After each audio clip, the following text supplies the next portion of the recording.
vamos a ver una parte del capítulo 8 de Romanos, específicamente los versículos 11 al 16, con la siguiente claridad. Primero, desde el versículo 1 hasta el 8 ya lo habíamos estudiado hace unos buenos meses. Por eso hoy vamos a tomar otra parte de este importantísimo capítulo de la Escritura. Romanos 8 ha sido definido como la columna vertebral de la teología cristiana, o sea, de la vida del creyente. Es importantísimo que estudiemos en forma repetida este capítulo para grabarnos los principios y las enseñanzas que hay allí. Antes de empezar, voy a hacer un pequeño resumen en 2 o 3 frases. Romanos 8 nos hace un parangón entre lo que es la vida en la carne y la vida en el espíritu. Eso lo sabemos bien todos los que llevamos ya algunos años en la vida cristiana, pero hay un punto que es un poquito complicado y es definir en palabras lo que es la vida en el espíritu. Es lo que vamos a tratar de hacer hoy. ¿Por qué? Porque hay 2 palabras en el mundo que son importantes definir incluso para nuestra vida espiritual. Uno es la rutina y la otra es el hábito. Estas 2 palabras que parecen tocar el mismo tema no son iguales. La rutina tiende a ser una repetición casi que mecánica o automática de un cierto tipo de conducta y por tanto a veces se vuelve pesada, monótona y precisamente usando la raíz de este sustantivo se vuelve rutinaria. Pero el hábito es una costumbre sana formada a partir de repetición, pero consciente, para crear un estilo de vida también sano e higiénico. Entonces el hábito tiene que formar parte de la vida cristiana y no la rutina. Pero ¿qué vemos en muchas vidas cristianas? La rutina de ir al culto el domingo, tienen apartada ya la hora y media o 2 horas que dura el culto. Dentro del culto entonces viene la rutina para muchos de la alabanza al principio, de la alabanza al final, de una serie de avisos y de una palabra con una enseñanza. Algunos se sienten gozosos de ir a la iglesia, otros sienten un poco la pesadez, porque para unos es hábito y para otros es rutina. El problema es que esto se extiende a la vida cotidiana y entonces vemos también a muchos cristianos que están yendo a culto, abriendo su Biblia, pero cuando regresan a sus casas, también regresan a una serie de repeticiones que están más en el mundo que en la vida espiritual. Por eso este capítulo es vital para aclarar. Sería muy bueno aprenderse ciertos conceptos de memoria, pero lo más importante es aprenderlos en el espíritu con ese convencimiento de que lo que estamos viendo es una revelación de Dios para mejorar nuestras vidas, para que vivamos la vida abundante que el Señor prometió. Voy a leer entonces desde el versículo 11 al 16, primero en la Reina Valera del 60. Reina Valera del 60, versículos 11 al 16 del capítulo 8 del libro de Romanos. Y si el espíritu de aquel que levantó de los muertos a Jesús mora en vosotros, el que levantó de los muertos a Cristo Jesús, vivificará también vuestros cuerpos mortales por su espíritu que mora en vosotros. Así que, hermanos, deudores somos, no a la carne, para que vivamos conforme a la carne. Porque si vivís conforme a la carne, moriréis, mas si por el Espíritu hacéis morir las obras de la carne, viviréis.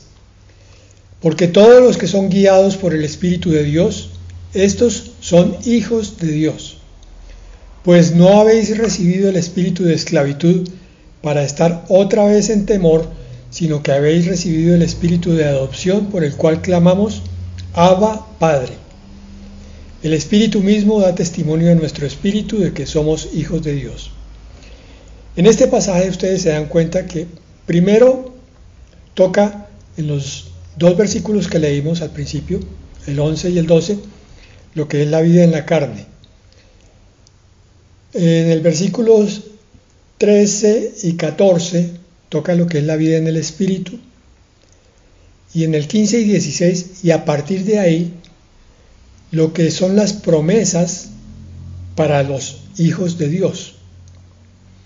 Entonces vamos a enfocarnos en los versículos 11 y 12 a sabiendas de que son un poco duros, máxime cuando corroboramos o confrontamos la palabra consigo misma con las referencias cruzadas.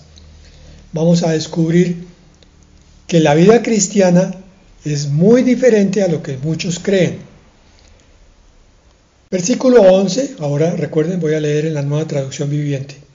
El Espíritu de Dios, quien levantó a Jesús de los muertos, vive en ustedes, y así como Dios levantó a Cristo Jesús de los muertos, Él dará vida a sus cuerpos mortales mediante el mismo Espíritu, quien vive en ustedes. La Nueva Traducción Viviente es una traducción que no es literal, pero tiene una importancia muy grande porque amplía muchísimo el entendimiento y el sentido. Ya aquí sabemos todos que cuando vamos a hacer estudios doctrinales profundos usamos la Reina Valera, pero cuando queremos entender todo el contexto podemos usar una Biblia transliterada como esta, la Nueva Traducción Viviente. Miren aquí lo importante de lo que dice este versículo. Nos está planteando lo siguiente: el Espíritu Santo de Dios resucitó a Jesucristo de entre los muertos. Pero dice inmediatamente allí que el Espíritu que levantó a Jesucristo en resurrección es el mismo que vive en ustedes, vive en nosotros, vive en ti, hermano. Pregunta: ¿qué tan conscientes somos de la vida del Espíritu Santo en nuestro espíritu? Y yo tengo que decir que lo más seguro es que tengamos que confesar que muchas veces nos olvidamos de la presencia de Dios dentro de nosotros. La palabra nos dice que somos templo del Espíritu Santo, porque el Espíritu mora en nosotros. El Señor ha querido en esta etapa de la iglesia quitar un poco de importancia a aquella que se le daba al templo que construyeron los judíos en 2 ocasiones y que va a ser reconstruido para el tiempo del milenio. Pero entonces aquí el Señor le da más importancia a los templos vivos que somos nosotros, que eres tú. Y como templo vivo, entonces hay ciertas funciones que debes desempeñar. Eso es lo que se llama la vida en el Espíritu, que vamos a tratar de explicar poco a poco. Entonces dice, el templo en donde mora el Espíritu, porque el Espíritu vive en ustedes, es el mismo que levantó a Jesucristo de entre los muertos, y así como Dios levantó a Cristo Jesús de los muertos, así como lo resucitó a Él, Él dará vida a sus cuerpos mortales mediante el mismo Espíritu, y repite, ¿quién vive en ustedes? Ya saben que cuando el Señor repite una verdad 2 o 3 veces es porque es algo muy importante. Aquí lo que resalta 2 veces es que el Espíritu Santo está viviendo en ti y que ese Espíritu es el que le va a dar vida, porque habla en futuro, a sus cuerpos mortales, o sea, la resurrección después de la muerte. Pero resulta que hay ahí otro aspecto que podemos pasar por alto si nos volvemos muy literales. Vamos a entenderlo mirando Romanos 6, del 4 al 5. Capítulo 6, versículos 4 y 5. Dice: pues hemos muerto y fuimos sepultados con Cristo mediante el bautismo, y tal como Cristo fue levantado de los muertos por el poder glorioso del Padre, ahora nosotros también podemos vivir una vida nueva. Repito, ahora nosotros también podemos vivir una vida nueva. Versículo 5. Dado que fuimos unidos a Él en su muerte, también seremos resucitados como Él. Bueno, entonces esta palabra de Romanos nos está aumentando la revelación en Romanos 6, 4 y 5 de Romanos 8, 11. Allá nos decía: Él dará vida a sus cuerpos mortales, y como está en futuro, pensamos solamente en la resurrección. Pero Romanos 6, 4 dice al final: ahora nosotros también podemos vivir una vida nueva. Esta es la vida espiritual, la vida de santidad, la vida que agrada a Dios, la vida totalmente diferente de la vida en la carne. Con frecuencia no vemos los milagros de Dios, pero aquí estamos hablando de un milagro, que el Espíritu Santo mora en ti, y que si Dios que mora en ti es todopoderoso, como lo sabemos, entonces algo tiene que pasar en tu vida, necesaria y obligatoriamente. Uno de los más grandes milagros es que el Espíritu Santo mora en ti, pero otros milagros se desprenden de ese, que son las transformaciones que puede recibir nuestra vida cristiana. Entonces no estamos hablando de un ser humano que respira y palpita y come, abre sus ojos y entra a una iglesia y oye una predicación y sale de la iglesia y regresa a la vida mundana. No estamos hablando de eso. La palabra nos habla de otra cosa totalmente distinta. Está hablando de un ser humano que ha recibido una naturaleza divina que hace que sea receptáculo de la vida de Dios en su propio ser, y que por tanto está llamado a vivir de una manera sobrenatural y milagrosa. El cristiano que entiende Romanos 8:11 o desde el principio Romanos 8:1, el capítulo completo, y especialmente el versículo 4, les invito a que lo lean nuevamente, 4, 5 y 6. Esa es la descripción de un cristiano espiritual, que para que nos quede claro es como vivió Pablo, o vivió Esteban, o vivió Pedro y todos los apóstoles y todos los cristianos de la iglesia primitiva. El diablo vino y nos metió a nosotros la idea de que ser cristianos, y lo digo con respeto, pero ¿qué hacemos? Es muy parecido a ser católicos.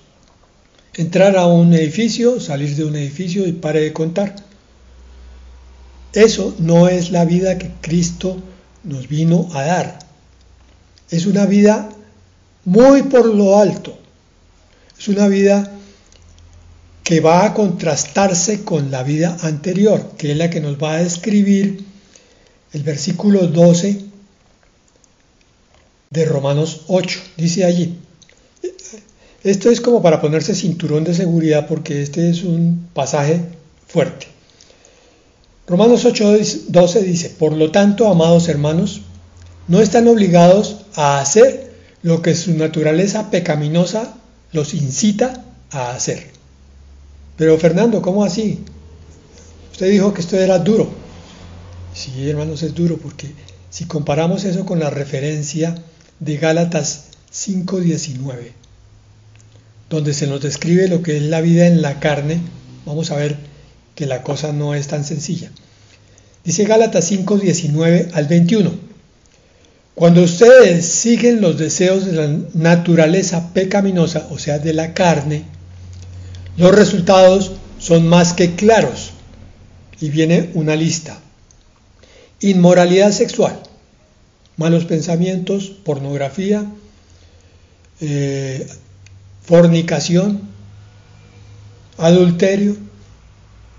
Y recuerden que fornicación y adulterio no necesariamente son en el cuerpo solamente, también en la mente, en el espíritu, según enseñó el Señor en el Sermón del Monte. Inmoralidad sexual, impureza, pasiones sensuales.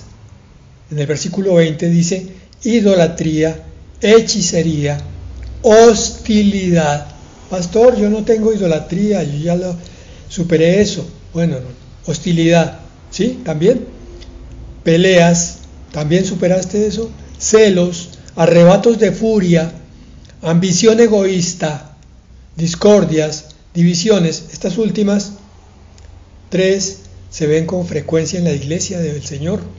Ambiciones por puestos, por nombramientos, por dineros, peleas entre hermanos, divisiones por doctrina. Gálatas 5:21, envidia, borracheras, fiestas desenfrenadas y otros pecados parecidos. Y el 21 se refiere entonces a las actividades que el mundo llama relajarse, pasarla bien. Resulta que muchos creyentes, entre comillas, están viviendo este tipo de vida. No se nota cuando llegan a la iglesia, pero cuando salen de la iglesia, su mente está perdida en una cantidad de pecados, puede que no físicos, pero sí mentales y espirituales. Y termina Gálatas 5:21 con una tremenda advertencia. Permítame repetirles lo que les dije antes. Cualquiera que lleve esta clase de vida no heredará el reino de Dios. De allí es de donde sale la enseñanza que cuando el Señor venga por su iglesia, no todos serán arrebatados. Muchos se van a quedar. ¿Pero por qué, Fernando? ¿Por qué dice usted esas cosas? Porque están viviendo la vida en la carne que describe Gálatas 5, 19 al 21. Un pecador en la iglesia implica que no ha nacido de nuevo realmente, que es más bien cizaña y no trigo, o que, como dice Juan 3, ama más su pecado que a la luz, por eso no vienen a la luz. Este tipo de cristiano carnal, tibio, apagado, es lo que hay que buscar erradicar de nuestra vida y de nuestras iglesias, para que entonces sea una iglesia de aquellas 7, no de las 5 que recibió en Apocalipsis reprensión, sino de las 2 que recibieron elogios de parte del Señor, la iglesia de Filadelfia y la iglesia de Esmirna, las pequeñas y débiles iglesias que sin embargo buscaban la santidad. Y les recuerdo que este ministerio tiene 2 propósitos. 1, buscar entender lo que es la santidad para vivirla plenamente. Y 2, buscar la comunión con Dios, que es quien realmente produce la santidad en nosotros. Bueno, ¿por qué no somos llenos del Espíritu Santo? Por 3 principales razones. Primero, porque somos esclavos del pecado. Juan 8:34 dice, el que hace pecado, esclavo es del pecado. Miren cómo la gente de hoy es esclava del dinero, del placer, del poder, del qué dirán, de sus miedos y temores. El único verdaderamente libre es el que conoce íntimamente a Jesús, el que tiene comunión con Él. Yo uso aquí siempre la figura de Moisés saliendo del lugar santísimo después de haber hablado con Dios, cuando salía resplandeciente de la gloria de Dios, porque había estado en comunión íntima con Él. Eso es lo que tenemos que buscar nosotros. La comunión con Dios no es solamente un ratico en el cual yo le cuento mis pecados, mis cuitas, mis quejas, mis opresiones a Dios y después no pasa nada más. La comunión íntima es donde Dios, después de que yo le he expresado mis cosas, Él empieza a tocarme, a hablarme, a transformarme de un ser humano débil, común y silvestre, a un hijo de Dios verdadero. La vida en el Espíritu se puede parecer a una cometa. Vamos a usar ese ejemplo para entenderlo bien. Cuando la cometa está en la Tierra, no está cumpliendo sus funciones completas. Está allí aterrizada. Es completamente terrenal, carnal. De pronto alguien coge esa cometa y la impulsa un poco y viene el viento y la levanta. Esa puede ser la figura del cristiano que está creciendo, está buscando de Dios, pero algo todavía lo mantiene atado a la tierra. Lo que falta es que se corte ese cordón, que es el pecado, la atracción al pecado, y la cometa entonces pueda volar libremente. Aclaro, el pecado va a ser quitado completamente cuando el Señor nos glorifique, en ese momento que esperamos tanto, cuando el Señor venga por su iglesia. Pero mientras tanto, el cristiano está en la obligación de batallar contra todo tipo de pecado. Tenemos que ser radicales con el pecado. Si lo descubrimos en oración, porque el Espíritu Santo nos lo va a mostrar, el Espíritu Santo no es alcahueta ni más faltaba. Cuando estamos hablando sinceramente con Él, Él nos muestra. Tú, hijo, hace ya varios meses o años que no robas. Antes en el mundo lo hacías.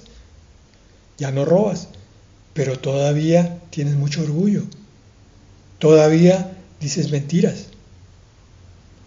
Ese pecado hay que llamarlo por su nombre. Cuando yo no lo llamo por su nombre, cuando me empiezo a justificar. No, Señor, pero es que no, eso no es así. Es que yo me vi obligado a llamarlo por su nombre. Es cuestión de valientes. Confesarlo como corresponde, sin disfrazarlo. Miren, hermanos, cuánta sanidad puede venir sobre la vida con el simple hecho de que confesemos bíblicamente nuestros pecados. Sí, Señor, perdóname, soy orgulloso, Señor. Sí, Señor, soy perezoso, pero tú me conoces, tú puedes cambiar eso, darme la verdad en mi lengua, en mi mente y en mi corazón, darme la diligencia para hacer las cosas. Por eso te lo confieso, porque yo sé que tú me vas a transformar. Por eso no lo disfrazo más. Si tú no eres libre, es porque no quieres vivir en la libertad de los hijos de Dios, porque es una promesa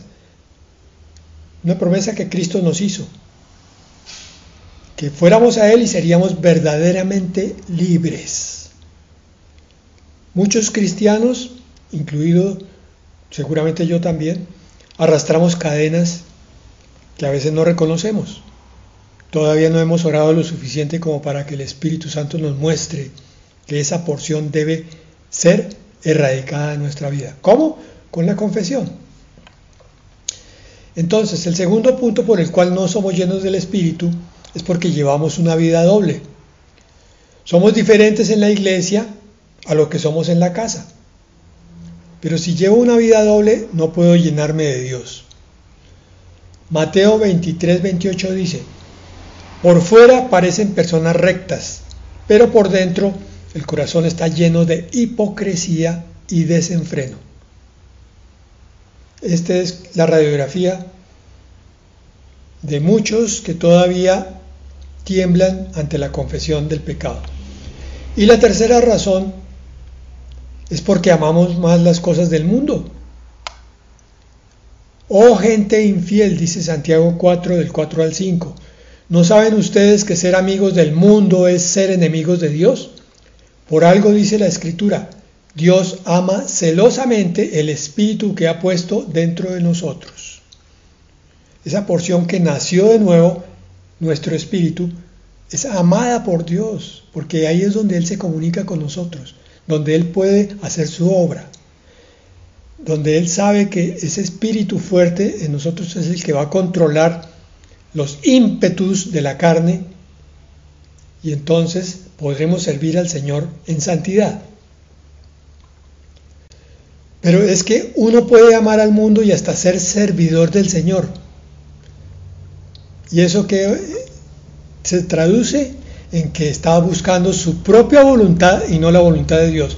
Si alguien quiere ser siervo de Dios, y todos estamos llamados a eso, tenemos que morir a nuestro propio deseo, capricho o voluntad. Es la voluntad de Dios la que tiene que liderar nuestra vida.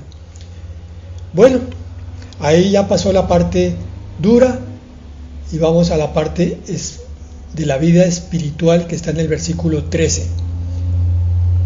Pues si viven obedeciéndola, se refería a la naturaleza carnal, morirán. Claro, un cristiano carnal está muerto en vida. Abre los ojos, respira y come, pero está muerto en el espíritu. Pero si mediante el poder del espíritu hacen morir las acciones de la naturaleza pecaminosa, vivirán. Este es el centro. Es una decisión que tomamos, carne o espíritu. Lo explica mejor Gálatas 5:22, no digo mejor, en profundidad. Gálatas 5:22 al 25 es un pasaje que conocemos mucho, pero que aplicamos poco. Dice, en cambio, la clase de fruto, oigan bien, que el Espíritu Santo produce en nuestra vida es amor, alegría, paz, paciencia, gentileza, bondad, fidelidad, humildad y control propio. No existen leyes contra estas cosas. Ojo a lo que dice el 24. Los que pertenecen a Cristo Jesús han clavado en la cruz las pasiones y los deseos de la naturaleza pecaminosa de la carne y los han crucificado allí. Los que pertenecen a Cristo Jesús son espirituales. Esto es un sine qua non en latín, o sea, una condición obligatoria de la salvación. El verdaderamente salvo empieza a caminar en santidad. El cristiano tibio y carnal es una contradicción que no está contemplado profundamente en la Biblia, salvo que sea transitorio y momentáneo. El cristiano recién nacido, recién llegado, porque si es verdaderamente hijo de Dios, verdaderamente aceptó su compromiso con Cristo Jesús como Salvador, está en camino de santidad, necesaria y obligatoriamente, y es lo que plantea la Escritura. Lo estamos viendo aquí. Ya que vivimos por el Espíritu, sigamos la guía del Espíritu en cada aspecto de nuestra vida. En conclusión, el que produce la santidad es el Espíritu Santo. Por eso, quizás muchos cristianos no han logrado desarrollar la vida en el Espíritu, porque no tienen esa relación con esa persona de Dios que es el Espíritu Santo. Repito, la santidad es amor, alegría, paz, paciencia, gentileza, bondad, fidelidad, humildad y control propio, autodominio. Un cristiano sin autodominio es un cristiano que probablemente no ha nacido de nuevo. Un cristiano que no tiene paz ni paciencia, que no es gentil, que no es bondadoso, que no es fiel a las cosas que le corresponden, a la iglesia, a Dios, a su pareja, a sus hijos, a su familia, a su trabajo. Es un cristiano que no ha nacido de nuevo, lo más probable, o está muy recién llegado. ¿Por qué? Porque esta vida cristiana es una decisión y una lucha. Ser dominado por la carne es una decisión o vivir una vida dominada por el Espíritu Santo de Dios es la otra decisión. Y en este caso, haciendo lo que agrada al Señor y viviendo una vida para Él. Es nuestro llamado a vivir una vida en el Espíritu. Entonces, ¿qué no es vivir en el Espíritu? Son tres cosas que podemos considerar ahora. Primero, no es emocionalismo. Muchos confundimos el emocionalismo con la espiritualidad, pero no es lo mismo. Uy, es que se me puso la piel de gallina, es que sentí como un corrientazo, es que sentí un calor en la iglesia con la alabanza. Sí, puede producirse, pero no siempre. Pero la persona que sale a hacer con bombos y platillos un aviso de que su vida fue muy espiritual en un momento de culto, muy probablemente está más en la carne que en el espíritu. Hay cosas sobrenaturales que se van a sentir cuando uno está en el espíritu. Pero hay algo que yo quiero aclarar ya, y es que andar en el espíritu no es andar en un éxtasis, siempre. Hay momentos de arrebato espiritual, hay momentos de éxtasis, como lo que Juan describe en Apocalipsis cuando le viene la revelación de ese fabuloso libro. Pero no siempre es así.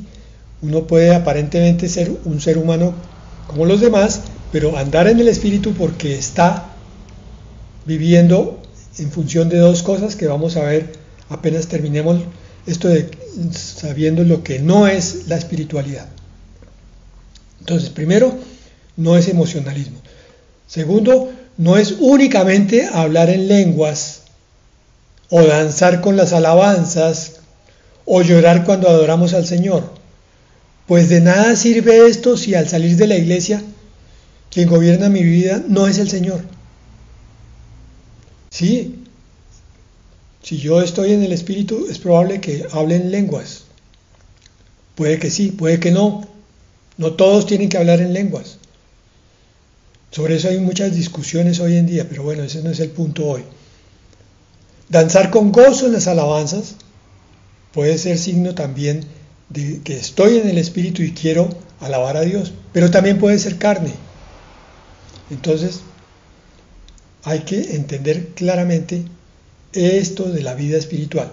Y, por último, vivir en el Espíritu no es ser un santurrón, queriendo aparentar una santidad en el exterior que no se tiene en el interior. Ahora sí, entramos al punto de entendimiento completo. El significado de la vida en el Espíritu es, primero, la búsqueda de la santidad. Yo estoy en el Espíritu si estoy buscando agradar a Dios, con lo que hago, con lo que digo, con lo que pienso y con lo que siento. Y segundo, la comunión con Dios. Entonces camino en santidad y busco a Dios constantemente. Hablo con Él, si es posible en todo momento, pero busco mis momentos de intimidad con Él en lo que se llama el armario de oración o el lugar secreto, allá donde el Señor me trae revelación específica y donde me hace llenar de su gloria como Moisés. Me sana espiritualmente, emocionalmente y hasta físicamente. La Biblia describe que los seres humanos fueron creados con 3 partes. Todo esto lo sabemos, pero lo estamos repasando. Cuerpo, alma y espíritu. El espíritu humano es la parte que corresponde a lo que Dios es, permitiéndonos contactarlo a través del espíritu humano, y recibir su gracia y su vida divina y eterna. Significa que entonces cuando el espíritu está vivo, podemos tener una relación personal con Dios y experimentar sus cualidades divinas. El amor, el gozo, la paz, la paciencia y la benignidad, el fruto del Espíritu, va siendo formados en mí en la medida en que yo tengo más encuentros, más acercamiento con Dios. Yo no puedo formar el amor en mí. Eso es un don del cielo. El gozo es otro don del Espíritu Santo, se llama fruto. Es Él el que lo forma. ¿Cómo lo forma? Cuando yo estoy unido a la vid verdadera. La savia del Espíritu viene y me alimenta y entonces va produciendo naturalmente en mí ese amor, ese gozo, esa paz, esa paciencia. Y la palabra, que también tienen poder transformador, junto con el Espíritu, son los que producen los frutos espirituales en nuestra vida, conforme a lo que dice Gálatas 5, 22 y 23. Entonces, para resumir, en la vida, o en la perspectiva cristiana mejor, la vida espiritual se refiere a la relación entre el espíritu humano y el Espíritu Santo de Dios, de espíritu a espíritu. La forma correcta de conectarme con Dios es a través de mi espíritu, no a través de mi mente y tampoco a través de mi cuerpo. Cuando mi espíritu está conectado con Dios, mi mente y mi cuerpo me siguen. Todo yo me convierto en una unidad integral que va a la presencia de Dios. Pero es a través del espíritu, no es a través de las emociones. Las emociones están en el alma. Esta unión espiritual nos guía hacia la vida eterna, pero también nos permite experimentar y disfrutar las cualidades divinas aquí y ahora. El amor, la luz, la paz, la esperanza y todos los demás atributos espirituales que están descritos en la palabra de Dios. Por hoy dejamos así y mañana continuamos. Amén y amén.